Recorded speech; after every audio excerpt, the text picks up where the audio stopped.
Boa tarde, aliás, boa noite, né, para quem for ver depois, é que eu estou gravando agora na parte da tarde.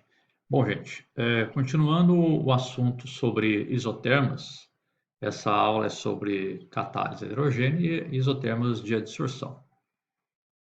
Muito bem. Nós vimos na aula anterior, né, sobre a isoterma de Langmuir, que é uma das mais utilizadas, mais importantes. Mas temos outras isotermas que tratam da dissorção também. A isoterma de Langmuir foi a primeira a descrever um processo de adsorção, mas a consideração, né, ele assumiu a sua função. Langmuir assumiu que a adsorção se limitava a uma única camada, a monocamada, do adsorvato, e esta assunção que Langmuir fez nem sempre é válida. Na realidade, na maioria dos casos, nós podemos ter multicamadas sendo adsorvidas. Portanto, vamos ver outras isotermas nessa aula. As mais importantes são a isoterma BET, é conhecido pelas iniciais BET, nós vamos ver por quê. A isoterma de Freundlich, que foi, aliás, uma das primeiras, a mais antiga, e a isoterma de Tenkin. A isoterma BET, ela leva esse nome pelas iniciais do Stephen Brunauer, Paul Emmett e Edward Teller, que são esses senhores aí nessa foto, né? Da esquerda para a direita, tá justamente Teller, Emmett e Brunauer. Então está invertido aí. Mas ela é conhecida mundialmente como pelas iniciais BET. E estes três cientistas publicaram um trabalho em 1938 descrevendo a teoria deles de adsorção. Como eu estava dizendo, Langmuir assumiu que era somente uma camada que era, né, adsorvida. Então seria só essa primeira, se esse achurado aqui, né, em recartilhado, né? O pessoal da engenharia mecânica chama isso aqui de recartilhado. Esse xzinho aqui, todo tracinho aqui embaixo, seria a superfície do nosso sólido. Cada bolinha amarela dessa representaria uma molécula sendo adsorvida, né? Ou adsorvato. Então, no modelo de Langmuir, somente a primeira camada é que fica adsorvida à superfície do adsorvente.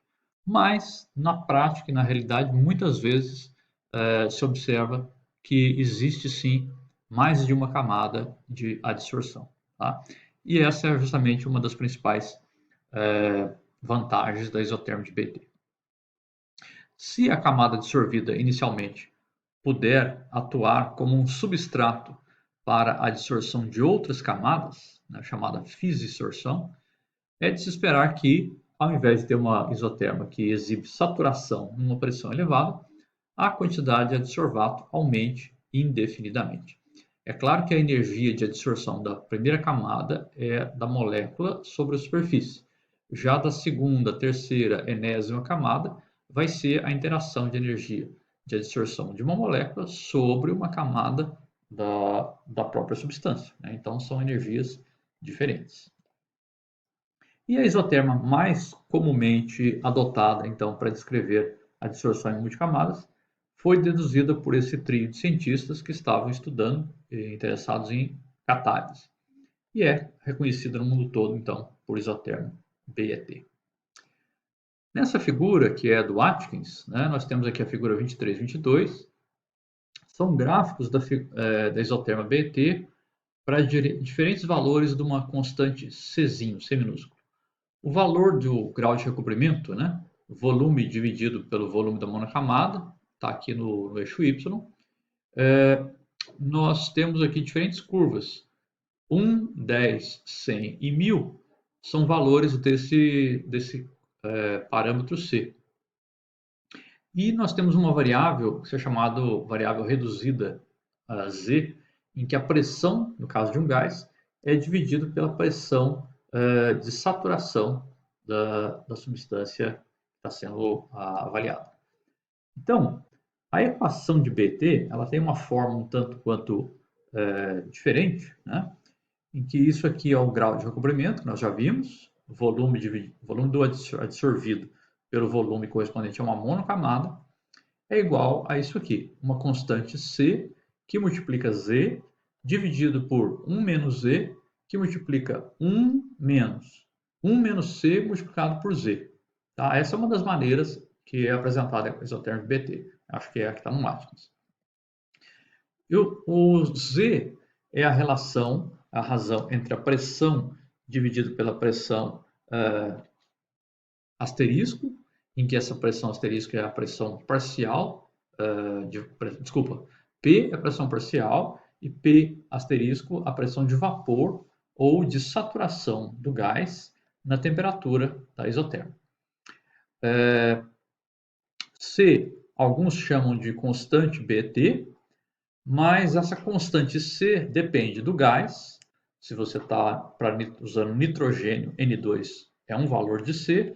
Se você for usar hélio, argônio, hidrogênio, qualquer outro gás, mudou o gás, muda a constante C. Também depende do adsorvente. Se você está adsorvendo CO2 sobre alumina, é um valor para C.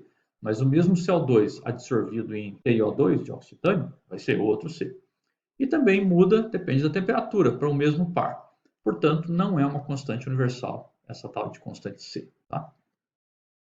Ela está relacionada à constante C, ela é dada por essa equação, exponencial da entalpia, ΔH, de dessorção, tá, do adsorvato gás, menos a entalpia de vaporização do gás, dividido pela constante dos gases universal, RT, naquela temperatura. Então, faz essa conta aqui, e a exponencial dessa conta corresponde ao valor de C.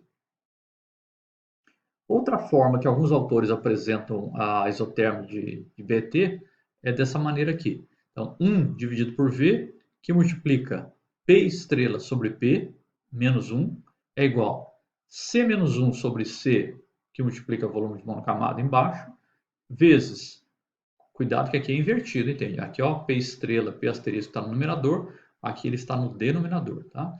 Mais 1 sobre C, que multiplica V mon. Ou, se a gente lembrar que a definição de P dividido por P de saturação, a pressão de saturação é chamada de Z, né, variável Z. Então, isso aqui também pode ser escrito da seguinte forma. 1 dividido por V, que multiplica 1 menos Z sobre Z, é igual a C menos 1 dividido por C, volume de monocamada, multiplicado por Z, mais 1 dividido por C, volume de monocamada. Então, isso aqui, gente, é a equação de uma reta, em que esse termo aqui em amarelo é colocado no eixo Y e aqui no eixo X é a variável Z, que corresponde à pressão dividida pela pressão de saturação. Vamos ver como é que vai ficar isso? Então, aqui está a equação toda em termos de pressões e volumes, tá, para o gás. E aqui no gráfico, Z dividido por 1 menos Z vezes volume foi colocado no eixo Y em função da variável Z no eixo X. Ok? Se nós lembrarmos que isso aqui corresponde a Z dividido por 1 menos Z vezes V, que é o que está aqui no eixo Y, e isso aqui Z no eixo X, então nós temos o quê? A equação de uma reta, em que esse termo aqui é o coeficiente angular, ou o A, né, a inclinação, e o intercepto I, ou seja, o ponto onde a reta vai encontrar o eixo Y, corresponde a isso aqui, 1 sobre C vezes volume da monocamada, tá? Coeficiente linear. Então, por exemplo, o problema 23.6 do Atkins, na página 416, volume 2, ele fala isso aí, que os dados a seguir correspondem à dissorção de nitrogênio gasoso sobre rutilo TiO2, dióxido de titânio, na forma sólida, na temperatura de 75 Kelvin. Ele pede, confirme se eles se ajustam à isotérmica BET no intervalo de pressão das medidas e determine os parâmetros volume de monocamada e os parâmetros C também. A 75 Kelvin, a pressão de vapor do nitrogênio é P asterisco 76 kPa, isso é um dado importante. Os volumes foram corrigidos para 1 atmosfera e 273 Kelvin, e referentes a 1 grama de rutilo, a massa do adsorvente, tá? O TiO2. Então, os dados são esses aqui. Pressão dada em kPa, 0,160, 1,87, 611, 11,67, 17,02, 21,92, 27,29. Para cada pressão, tem um volume em milímetros cúbicos, é isso aqui mesmo, tá, gente? A unidade é milímetro cúbico, corresponde, né, a microlitro.